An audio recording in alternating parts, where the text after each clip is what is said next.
Aku sudah pikirkan. Aku mau nikah sama pangeran elit kota Balfour, Vito Kamal. Vito lumpuh karena kecelakaan 5 tahun lalu. Bukan cuma kakinya yang lumpuh. Dia juga gak bisa jalani hidup normal. Kamu yakin? Keluarga seperti kita gak akan punya cinta sejati. Kalau mengutamakan kepentingan, harus pilih keluarga Kamal yang kaya. Memang begitu. Tapi ketujuh anak asuh di rumah ini gak ada yang menarik perhatianmu. Aku membesarkan mereka selama 20 tahun. Sekarang, mereka sudah jadi orang berbakat. 20 tahun lalu, ibuku meninggal. Aku sangat terpukul dan menutup diri. Sampai ayah membawa pulang 7 anak lelaki yatim piatu dari panti asuhan. Saat kamu dewasa nanti, siapapun yang kamu nikahi dari mereka di masa depan akan memimpin grup Rifadi.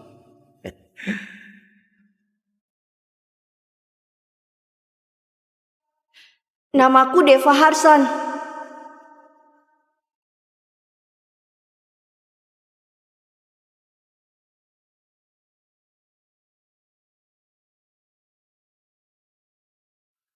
Walaupun Vito lumpuh dan gak bisa menjalani hidup normal, tapi dia pewaris tunggal keluarga Kamal. Daripada pilih anak yatim buat keluarga Rifadi, lebih baik memilih sekutu yang betulan kuat. Bagaimana dengan Deva? Aku pikir kamu memilih dia.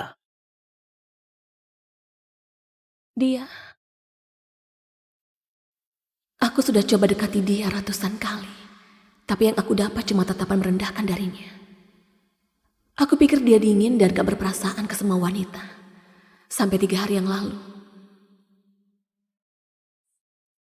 aku lihat dia berlutut di depan putri sopir dan bersumpah. Aku bersumpah, setuju menikahinya demi membalas kebaikan keluarga Rifadi yang sudah membesarkanku. Tunggu aku jadi penguasa keluarga Rifadi. Aku pasti akan menikahimu dengan meriah.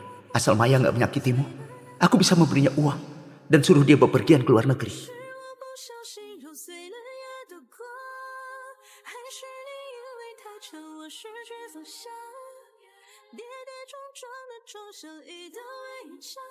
Hubungan kami dengan Maya cuma sandiwara. Kamu satu-satunya calon istri yang kami inginkan. Aku juga. Gak disangka setelah 20 tahun menghabiskan waktu bersama setiap hari, tetap kalah dengan orang luar.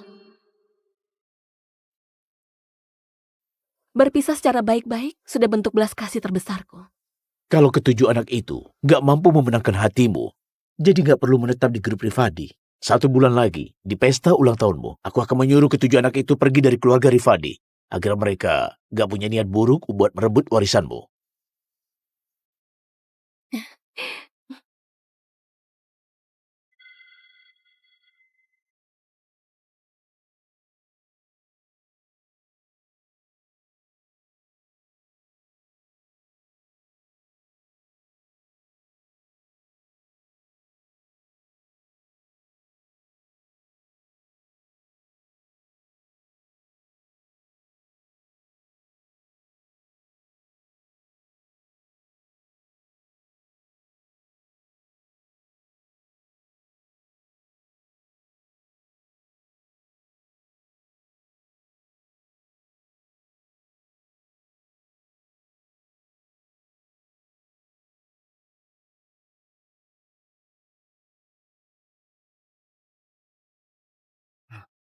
Apalagi kamu laporkan kali ini?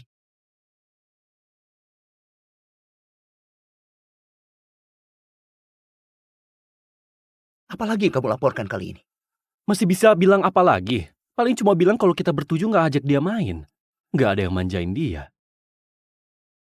Aku beritahu Nona Maya, masa kerajaan itu sudah lama runtuh. Cuma dengan sedikit uang langsung merasa jadi seorang putri. Suruh semua orang harus berpusat padamu. Kalian gak ada yang mau menikahiku. Kenapa gak ada yang bilang ke ayahku? Memang pintar bicara. Jelas tahu kalau kami bertujuh cuma menumpang hidup dan jadi anjing peliharaan keluarga Rifadi. Mana mungkin punya hak buat menolak. Kalau mau pilih aku saja. Aku harap nanti jangan mempersulit mereka berenam.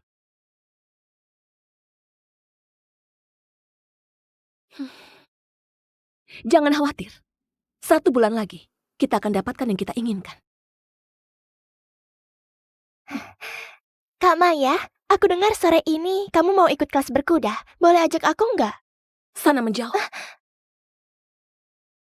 Aduh, Jessie!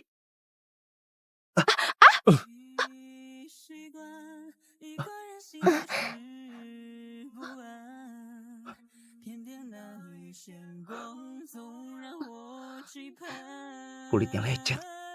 Maya, kenapa kamu sekejam ini? Apa salah Jessie padamu? Kenapa kamu dorong dia? Aku kira kamu sudah berubah. Nggak disangka. Rasa cemburumu masih sebesar itu. Kak Chris, Kak Leo, jangan bicara lagi. Jangan salahkan Kak Maya. Aku sendiri yang berdiri nggak benar. Dulu, aku percaya dengan polosnya kalau hubungan kita sejak kecil nggak akan hancur. Sampai akhirnya 3 tahun lalu. Ayahnya Jessie datang ke keluarga Rifadi sebagai sopir. Saat Jessie muncul, segalanya langsung berubah.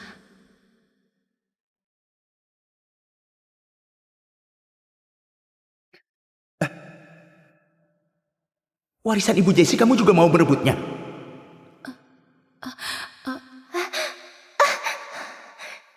Jangan salahkan Kak Maya. Aku sendiri yang kasih ke Nona Maya. Nona Maya sangat baik padaku. Bahkan dia memberiku kalung. Aku sama sekali nggak disakiti.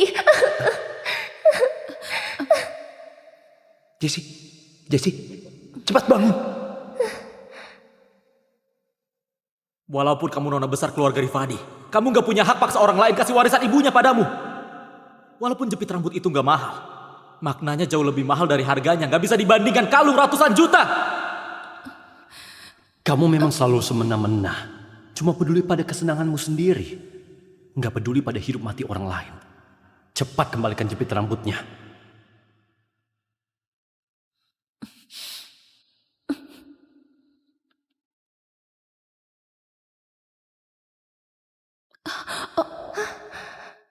Kamu!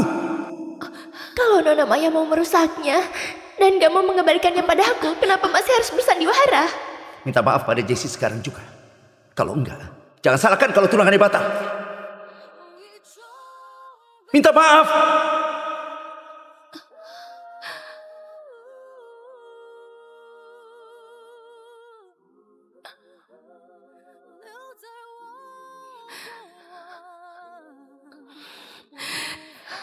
Maaf. Trik yang sama sudah dia mainkan selama 3 tahun. Maya, minta maaf pada Jessie sekarang juga. Kalau enggak, jangan salahkan kalau Baik. batal. Kalau kamu memang takut aku menindas Jessie, ikat saja dia di pinggangmu setiap saat.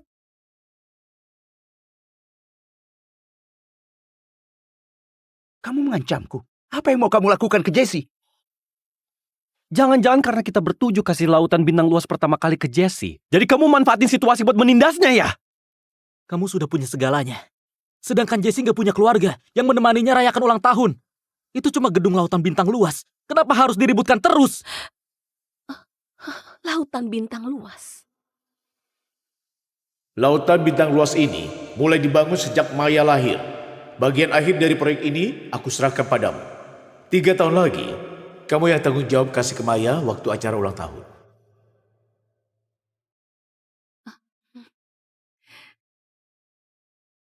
Hadiah yang seharusnya jadi milikku. Kenapa jadi punya Jessie? Aku cuma mau memenuhi satu keinginannya. Lagi pula, bukannya kepemilikan laut bintang luas itu masih punyamu. Kamu gak bisa berhenti buat gaduh tanpa alasan ya? Baiklah, bagaimana kalau di acara sebulan lagi, aku umumkan kabar pernikahan kita. Dengan begini kamu puas kan? Kak Deva, kenapa kamu harus berkorban sebesar ini? Maya itu manja, egois, dan kejam. Mending jadi biksu daripada menikahinya. Saat ini, khawatirnya Maya akan terlalu senang sampai nggak tahu diri. Impian yang sudah sekian lama, akhirnya terwujud. Kak Deva, jangan sampai karena demi aku kamu korbankan kebahagiaanmu. Bagaimana kalau aku yang berlutut di hadapan Kak Maya? Aku akan jadi budaknya, aku rela lakukan apa saja. Aku nggak akan menikah denganmu.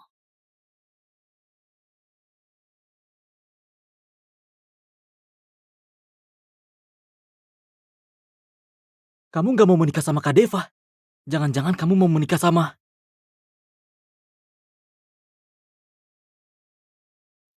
Kak Maya, aku mohon, jangan mempersulit Kak Deva lagi. Mereka bertujuh, anak asuh yang dibiayai keluarga Rifadi, mereka memang dianggap lebih rendah. Kalau kamu marah pada mereka yang berikan lautan bintang luas padaku dan mengadu ke Paman Erik, kalau begitu aku rela berlutut di depanmu. Jessie, Jessie, sini Jessie. Kamu bilang gak mau menikah denganku. Kalau berani, nanti jangan pilih aku. Apa gunanya menarik ulur demi bisa mempersulit Jessie? Bukannya niatmu buat mengadu dan mengusir Jessie? Aku nggak mengerti apa yang kamu bilang. Tapi jangan khawatir. Aku nggak akan memilihmu jadi suamiku.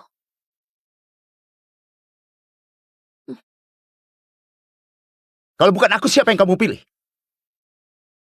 Chris? Leo? Atau 4 orang lainnya? Kamu masih belum cukup menyakiti aku. Masih mau menyakiti mereka juga. Selama kamu berjanji padaku nggak akan mempersulit Jessie, aku akan menikahimu. Jangan bikin keributan lagi ya.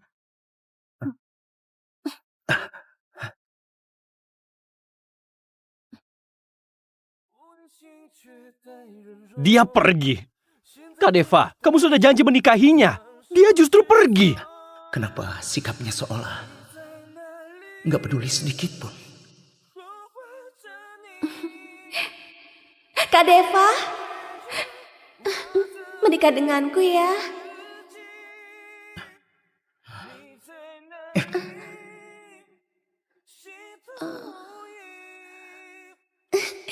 Kak Deva, menikah denganku saja ya.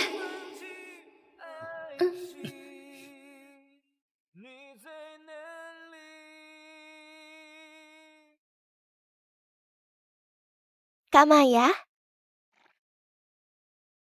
Kak Maya? Kak Deva yang mengajakku ke sini, tapi tenang saja, aku nggak akan mengganggu hubunganmu dengan Kak Deva.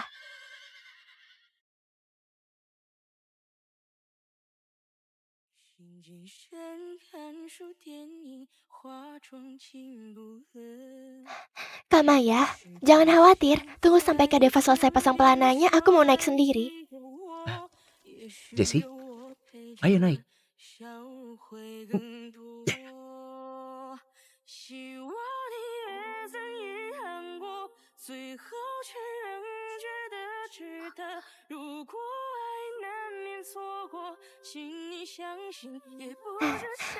Kak Maya, jangan khawatir, kalian naik kuda kalian saja, aku cukup minta tolong pelatih.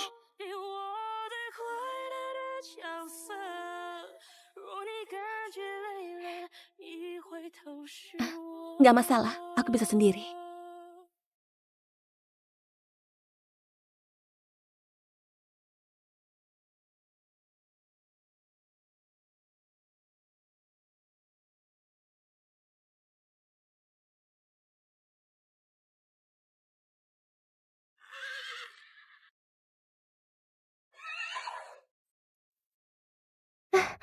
Kak Deva, bagaimana cara turunnya?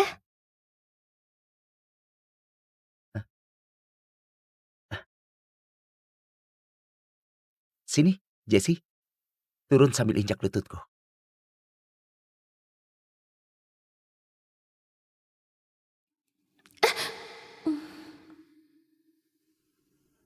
Pria sejati itu gak akan berlutut sembarangan. Dia cuma berlutut pada istrinya sendiri. Deva, berlutut. Biar Maya naik kuda sambil menginjakmu.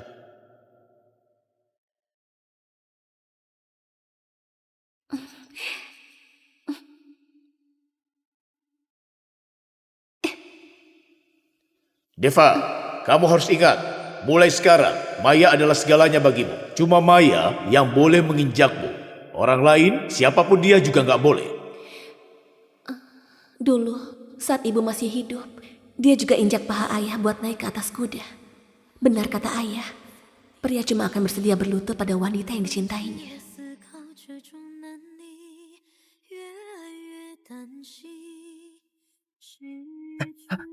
Jessie.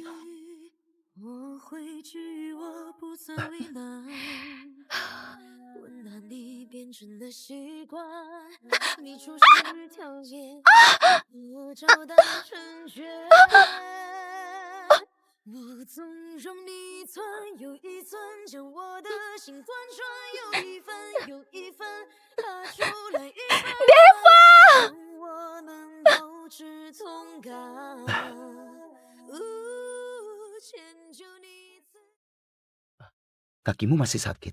Sudah nggak sakit? Hah? Kak Maya, akhirnya kamu sadar. Kamu baik-baik saja kan? Ini semua salahku. Kak Deva, salah satu calon suami Kak Maya. Seharusnya dia melindungi Kak Maya. Kalau bukan karena Kak Deva yang melihat kakiku terkilir, dia pasti akan menyelamatkanmu. Nona Maya sudah lama berkuda. Benturan kecil begitu hal biasa. Jessie, kamu berbeda. Dari kecil kamu lemah dan sering sakit. Kali ini kakimu juga terkilir. Kalau ini terjadi 10.000 kali pun, aku tetap menyelamatkanmu. Kak Maya, Jangan panggil aku kakak. Panggil aku Nona Maya. Aku itu putri ayahku. Kamu putri sopirnya ayahku. Mana pantas jadi adikku. aku tahu, Nona Maya.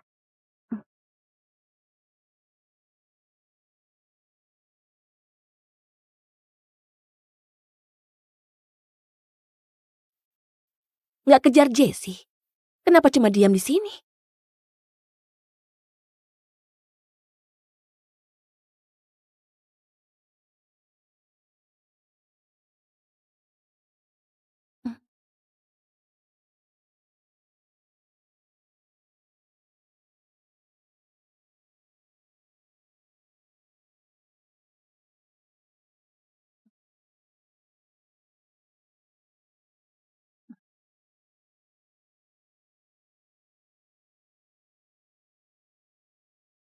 Maaf, barusan aku nggak lihat kamu jatuh.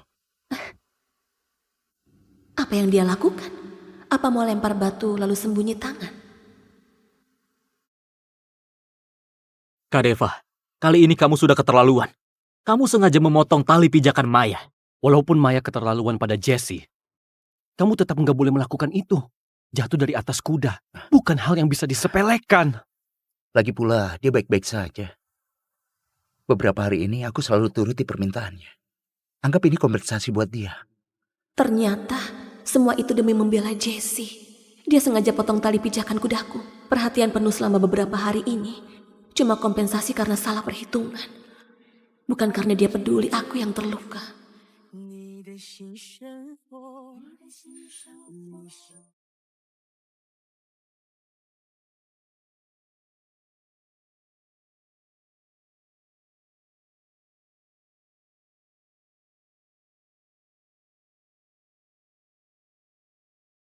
Kak Maya, Jessie mabuk kendaraan, harus duduk di kursi depan. Kamu,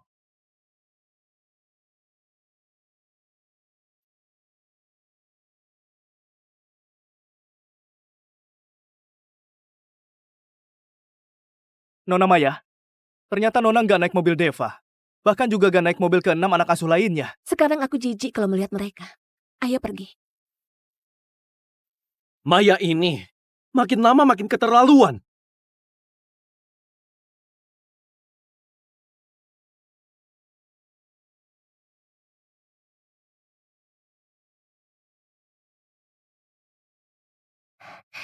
maaf Kak Maya. Aku sudah biasa duduk di sini. Kamu nggak keberatan kan? Keberatan. Minggir.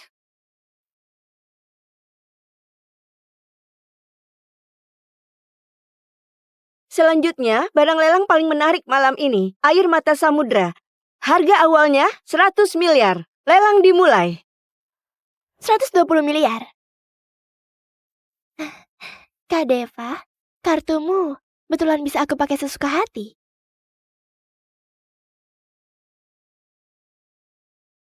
Ternyata Kak Maya juga tertarik ya. Kalau begitu aku nggak mau. Barang yang dia mau nggak bisa aku rebut. selama ada aku, kamu nggak perlu mengalah. Apapun yang kamu suka, kamu bisa mendapatkannya. Aku tanggung semuanya. 200 miliar. Apa-apaan? Deva bukannya anak asuh keluarga Rifadi. Kenapa dia belikan perhiasan buat wanita lain? Perhiasan yang dia beli itu kan yang diinginkan Maya. Bukannya ini jelas-jelas sedang mempermalukan Maya. Kasihan sekali Maya. Putri keluarga konglomerat dikalahkan oleh putri sopir dan ditindas anak asuh. Dari kecil aku dimanjakan ayah. Sedangkan Deva justru membuat aku menjadi bahan tertawaan. Kak Maya cuma bisa mengalah dan berikan barang yang kamu suka padaku. Tertarik? Maya ini ternyata nggak takut Kak Deva marah. Berani nggak berikan barangnya padaku. Yang kuberikan padamu itu barang yang gak aku inginkan. Tertarik? Nona Maya sudah membelinya. Selamat, dengan harga 10 kali lipat Nona memenangkan perhiasan ini.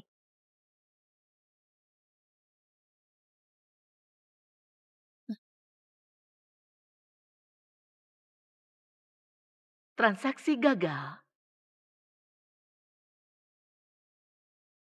Maaf Nona Maya, kartumu sudah dibekukan. Gak mungkin. Kartuku gak ada batas limitnya. Sebanyak apapun yang aku pakai gak akan bisa dibekukan.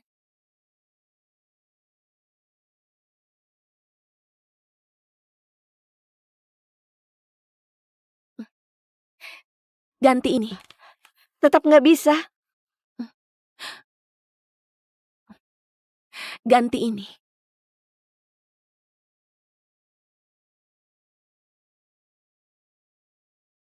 Ini nggak bisa.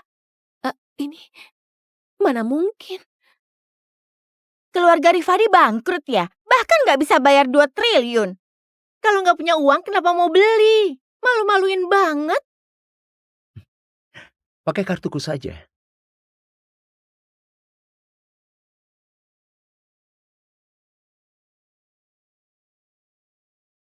Transaksi berhasil. Air mata samudra ini resmi jadi milik Pak Deva.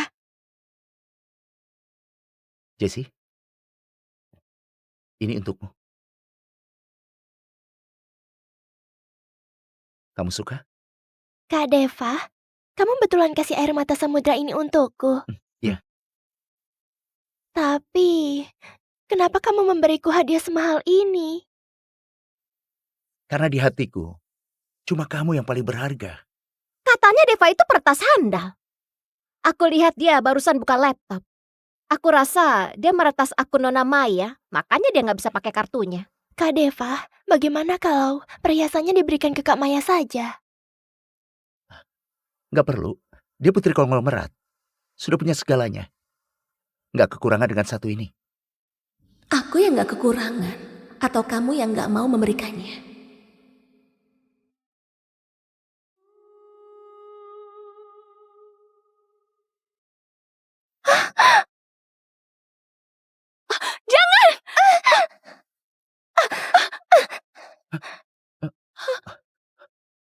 Kamu baik-baik saja? Maya, apa yang kamu lakukan?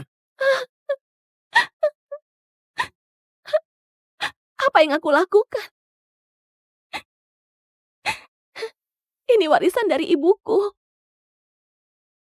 Bukannya dulu kamu yang pernah bilang, nanti kalau melihat perhiasan ini, pasti kamu akan membelinya. Tapi sekarang, kamu bahkan gak ingat. Benar kan? Sudah selama itu. Mana mungkin aku masih ingat. Lagi pula, Jessie juga gak sengaja. Kenapa kamu dorong orang sembarangan? Kak Deva, maaf, ini semua salahku. Ini bukan salahmu. Aku suruh orang perbaiki gelang ini. Kamu jangan bikin gaduh lagi.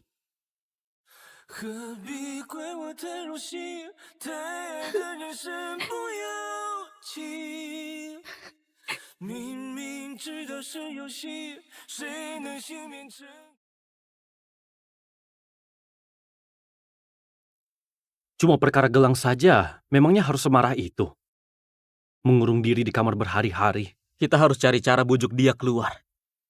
Kalau masalah ini sampai terdengar ke Pak Erik, pasti jadi makin runyam. Menyebalkan. Aku nggak mau. Aku masih mau temani Jessie. Kamu pikir aku nggak temani Jessie? Masih tetap pada aturan lama. Siapa yang temani Maya? Dia yang berhak temani Jessie. Karena ibu meninggal, Maya jadi menangis terus beberapa hari. Nggak boleh biarkan dia bersedih sendirian di kamar. Biar aku yang temani Maya. Kalau nanti dia sedih, aku saja yang akan temani dia. Nggak boleh, aku saja. Aku nggak mau. Aku juga nggak mau.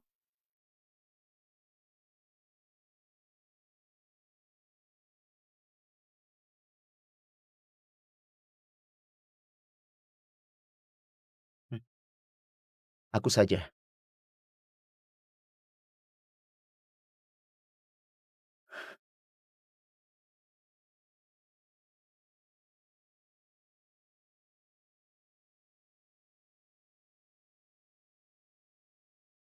Ini aku. 3, 2, 1. Biasanya seperti ini. Dia pasti akan buka pintunya. Hari ini dia justru membuatku menunggu lebih dari 3 detik. Maya, aku bersyukur ayahmu sudah menampungku. Aku juga rela melakukan apapun untukmu. Tapi syaratnya, kau harus terima Jessie. Karena Jessie 3 tahun lalu yang selamatkan nyawaku di lokasi kebakaran. 3 tahun lalu di lokasi kebakaran, orang yang menyelamatkan Deva, bukannya itu aku.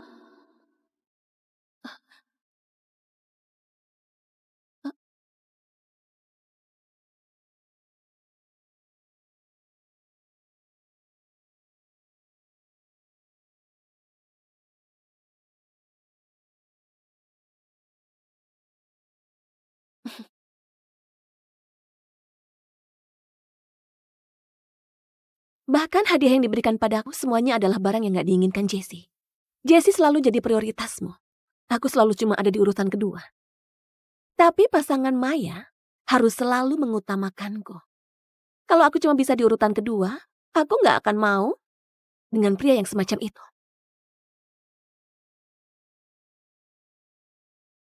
Nona Maya. Tuan Vito menyuruhku datang ke sini. Tuan Vito tahu Nona nggak senang karena gagal mendapatkan perhiasan di lelang. Jadi dia sengaja pergi ke Avirea buat membeli seluruh tambang. Dan buatkan sendiri untuk Nona gelang yang sama persis. Selain itu, Tuan Vito minta Nona Maya nggak perlu khawatir. Dia sudah temukan ahli restorasi terbaik. Pasti dia membantu Nona Maya memperbaiki air mata samudra yang asli. Pernikahan. Mana mungkin menikah dengan siapapun akan sama saja. Sampaikan terima kasihku ke Pak Vito. Besok di acara ulang tahunku, aku akan memakainya saat umumkan pernikahan kami. Kak Maya? Dari mana gelangmu itu? Jangan-jangan Kak Deva sudah memperbaikinya dan memberikan gelangnya padamu. Gak ada urusannya denganmu. Maya, kamu gak sungguhan mengira ketujuh anak asuh itu menyukaimu semuanya, kan? Orang yang mereka sukai itu aku. Lihat kan? Apa mereka pernah memelukmu? Apa mereka pernah menciummu? Apa mereka pernah bertindak gila cuma demi kamu? Kalau kamu tahu diri, malam ini jangan pilih Kak Deva. Keenam anjing penjilatku yang lain, boleh kamu pilih sesukamu. Apa mereka tahu kalau kamu sebut mereka anjing penjilat di belakang? Bagaimanapun, keenam orang itu semua sudah pernah tidur denganku. Leo sudah pernah. Chris juga lumayan. Siapapun yang kamu pilih, pasti semuanya bisa melayani dengan nyaman. Tutup mulutmu, wanita jalan. Kamu memang menjijikkan.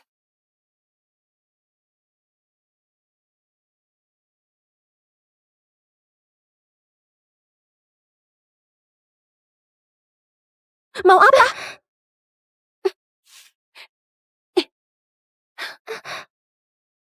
Mau menuduhku lagi ya? Biar aku sendiri yang lakukan.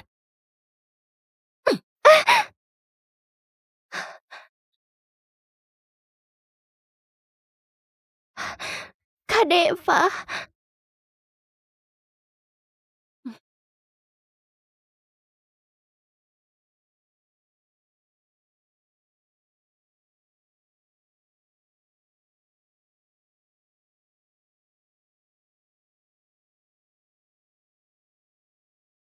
Nona Maya hari ini pasti akan memilih Deva.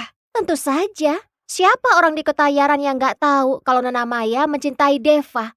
Bahkan mahar pernikahannya sudah disiapkan sendiri. Benar. Dulu aku sangat berharap ingin menikah denganmu. Semua orang bahkan tahu. Deva, orang yang hebat, cerdas, tegas, dan berani. Hari ini akan mewarisi grup Rifadi. Di dunia bisnis, siapa yang bisa menyainginya? Khawatirnya cuma Vito Kamal dari keluarga Kamal yang bisa menandinginya. Tapi ku dengar Vito ini sudah cacat selama bertahun-tahun.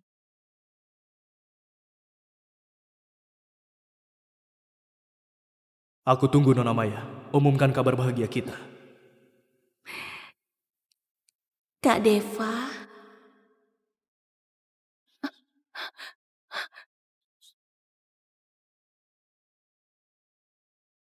Kak Deva, aku sangat menyukaimu. Ini Nona Maya.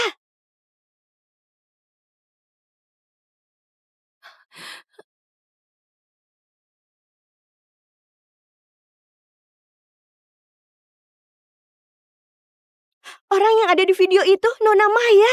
Ya ampun, Nona Maya dari keluarga terpelajar. Ternyata hidupnya sangat bebas. Pak Deva, programnya sudah ditanam. Pak Deva. Hah? Deva, kenapa kamu sangat licik? Cuma gara-gara aku memaki Jessie, memanggilnya wanita jalan. Deva mau menyebarkan foto pribadiku untuk membuktikan ke semua orang kalau akulah si wanita jalan itu. Matikan! Cepat matikan sekarang! Siapa yang melakukan ini?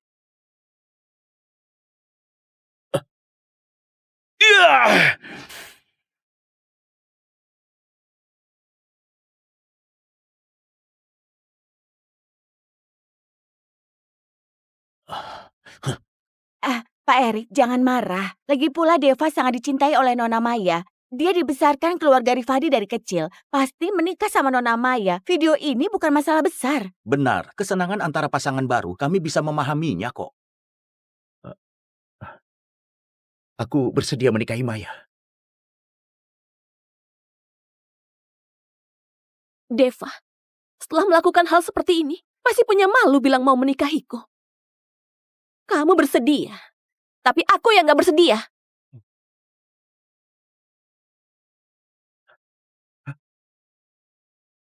Kamu bersedia, tapi aku yang gak bersedia. Bicara apa kamu? Kenapa aku gak paham? Jangan pura-pura. Foto dan video barusan. Bukannya kamu yang merencanakannya. Cuma karena tadi pagi aku menampar Jessie sekali, kamu langsung melakukan ini untuk balas dendam padaku. Kamu bahkan gak percaya padaku. Iya, benar. Aku gak percaya padamu, karena kamu gak layak dipercaya. Dengar Deva, apa yang dibilang Maya itu benar. Foto dan video itu, kamu yang mengaturnya. Bukan aku. Aku bisa buktikan kalau aku gak salah. Semua informasi meninggalkan jejak di internet.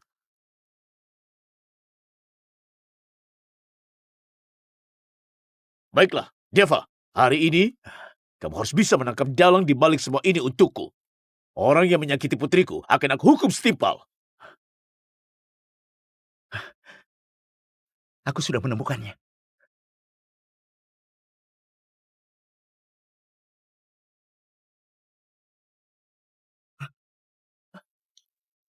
Itu dia. Orang yang menyakiti putriku. Siapa dia sebenarnya? Katakan! Aku nggak tahu. Kamu nggak tahu atau nggak mau bilang? Kalau kamu nggak bilang, aku yang bilang. Dalang sebenarnya adalah Jessie. Jessie benar. Iya, tidak mungkin.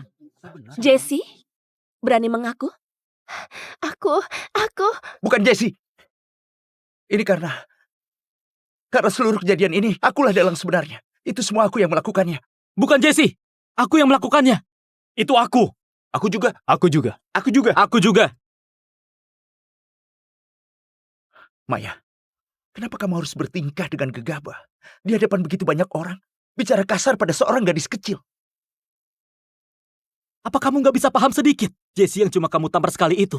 Kamu cuma hampir kehilangan kehormatanmu. Apa yang perlu disesali? Ibumu nggak bisa lahirkan anak laki-laki. Jadi cari cara menjadikan kami bertuju sebagai alat. Di acara ulang tahun hari ini harus diumumkan untuk menikah dengan salah satu dari kami. Kami sudah pasrah mau menikahimu. Asal kamu lepaskan Jessie. Siapa bilang aku mau menikahi kalian? Kalian bertujuh. Aku sama sekali nggak mau. Nggak mau. Selain menikah dengan kami, memangnya bisa menikah sama siapa lagi? Siapa lagi yang bisa kamu nikahi? Aku beritahu, kalau kamu terus perhitungan begini, kami bertujuh nggak akan mau menikahimu. Kamu? Kalian bertujuh nggak mau menikahinya. Aku yang menikahinya.